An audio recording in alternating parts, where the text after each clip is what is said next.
Hi, everyone. Welcome on into One Soccer today, right here on onesoccer.ca. Annie Petrillo with you. Gareth Wheeler, Oliver Platt will be joining me in just a few. But first, I want to take you to an interview I did just a couple days ago with ALISTAIR Johnston of CF Montreal and, of course, the Canadian men's national team.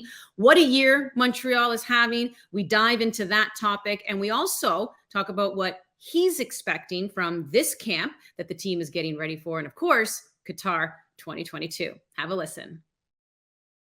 Alistair, CF Montreal is just on another level right now, setting a franchise record for wins. The season isn't even done yet. You've clinched home field in the playoffs as well. What do you think is working for this team, given that I think before you joined the team, it was about a year ago, and it was in the way too early MLS Power Rankings. They had Montreal right at the bottom. And we think it's the Thierry Henry effect. Because he left, everyone thought this team was going to falter. So what's made this team so successful? I think it's been the coaching staff, first of all, that have come in after Thierry left. A lot of them were on his staff already, but they've implemented a style of play that works. And I have to say, I'm really impressed because they did something that's pretty difficult to do, and that's go against the grain and take a risk because there's definitely certain ways in this league that have been known to be played, and most teams play it. It's a bit safer. Not trying to beat yourself, a bit more practical. But this coaching staff didn't believe in that. They want to play a certain style, and kind of really risked it, especially being as you could say, probably a bit more of an inexperienced staff compared to some others. And they went out and said, no, we're going to play our style of football, and we believe in it. And even when the results weren't the best at the very beginning of the year, and even last year, I thought, of course, they didn't make the playoffs, came down to the last game last year, but there was progress there, and they stuck to it. They didn't ever veer away from that, and I think that that's very commendable. And of course, I mean, the player group is just taken everything on board so well, and everyone's clicking. It's a really tight knit locker room. It's a great culture here, and I think one of the biggest things is just everyone enjoys coming to play. Everyone enjoys coming into work every morning because we really believe in the style, we believe in the system, and we enjoy it. And when you're doing that, it really does make a world of a difference. So I think those have been some of the main key reasons why we are where we are, and of course the MLS power rankings, those things. It doesn't matter what year or what week. I'm pretty sure LAFC is going to be in first place. So you got to take those with a grain of salt. And honestly, I think that kind of fed into our fuel a little bit, that we're going to be overlooked, especially being in the Canadian market. That generally is what happens. Mainstream MLS media tends to forget about us up here unless you're in Toronto. So I think we kind of use as a chip on our shoulder and a little extra fuel, and I think it's worked out all right. Well, you know what fans enjoy, and that's a good rivalry. And you just mentioned Toronto. So last year, yes, Montreal misses out. And a lot of people pointed to the game against Toronto where Josie Altidore ends up getting a goal and it kind of steals up, some points from Montreal. But Mhm. this year, in a big, crucial game, especially for Toronto, where they go up 2-0, you come back and you win it. How good did that feel? Oh, it's there's nothing better than winning a derby. There's nothing quite like it. That was my first time really being a part of it this year, obviously, and to do the double over them in the league was massive because we had fans who showed up actually to our ground and told us, "Look, this is the most important game of the year for us. Please just go out there. It's for bragging rights. It's for all of that." And we understood that it's not just the 3 points here. It's also it's a mentality thing. It really kind of, you got to impose yourself on them, and that's what these rivalries are all about. And I think that's one of the most my favorite parts about that is actually going down 2-0 that early, is that we didn't panic even though we were in Toronto. The crowd was going absolutely bananas. It was an unbelievable atmosphere, but this team at this point in the year is so confident in itself.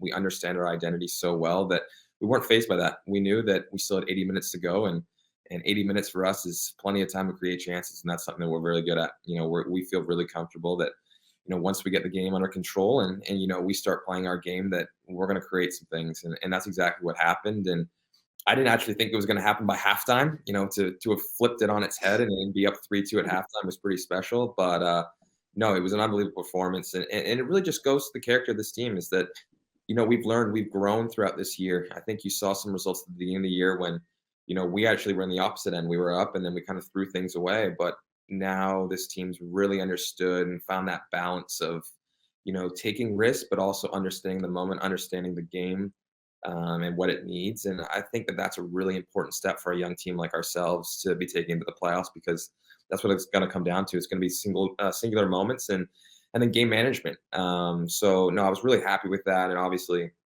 to do the double over Toronto is everything that I think every Montreal fan dreams of.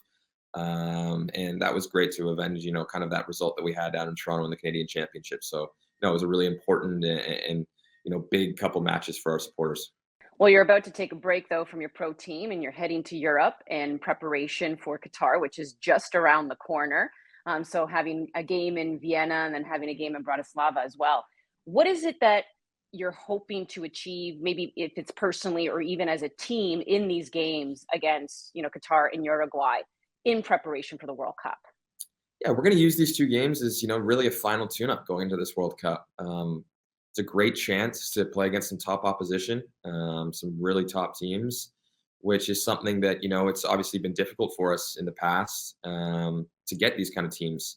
So no, we're all super excited for that. We're going to look at them as exactly that tune-up games where we want to try out some things that we're hopefully going to use in the World Cup and really kind of hone in on those details that we have focused in on, that the coaching staff's made very abundantly clear that these are the kind of things that we're going to be looking to implement and use to our advantage throughout this World Cup, so we can not only get out of our group stage, but make a deep run and surprise some people. So this is going to be a great opportunity against two really, really quality opposition who have similar traits to teams that we're going to be coming up against in the World Cup, that we're really going to be able to test ourselves, test our game plan, and see where we're at. And that's something that I think as a player pool we're really excited for. Obviously, it's been a little while now since we've been together.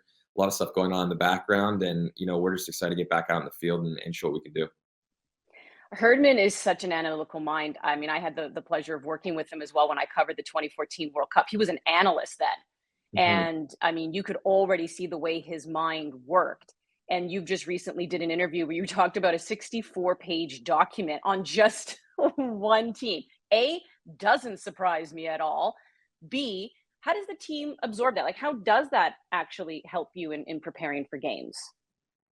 I don't think John sleeps, and if he does sleep, he's definitely dreaming No. about exactly how to break down a low block or something like that. So it's quite impressive. But that's exactly what you want out of your coach. You want someone who lives and breathes the game every moment of it.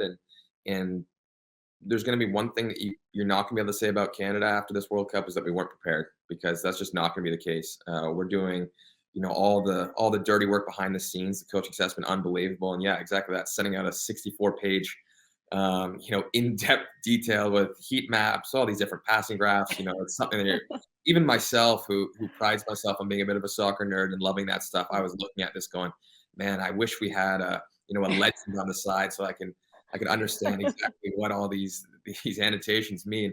But no, it's something that you want, and it's something that I think a lot of our guys in our team really enjoy, because you at this level you really enjoy the game at not just that superficial level of just watching it to watch, but also because you want to kind of dive into the details and see what the statistics behind things and why that's working, why that team's doing so well.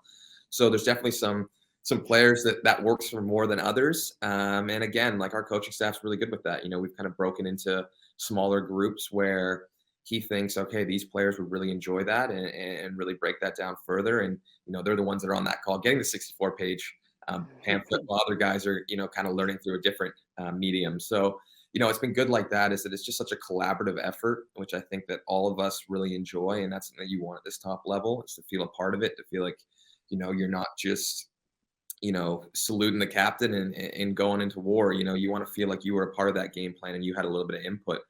So that's been a really kind of exciting theme, I'd say, throughout this entire thing, that not only are we going to be super prepared, but that we had a big part in what we're going to do, that we're not just going out there and doing exactly what someone says, but we really had a collaborative effort, and this is going to be how we want to play the game in the World Cup, and how we want to show Canada off to the rest of the world. Well, people are excited to see Canada, so I appreciate you taking the time, and best of luck in these two friendlies first. Thank you.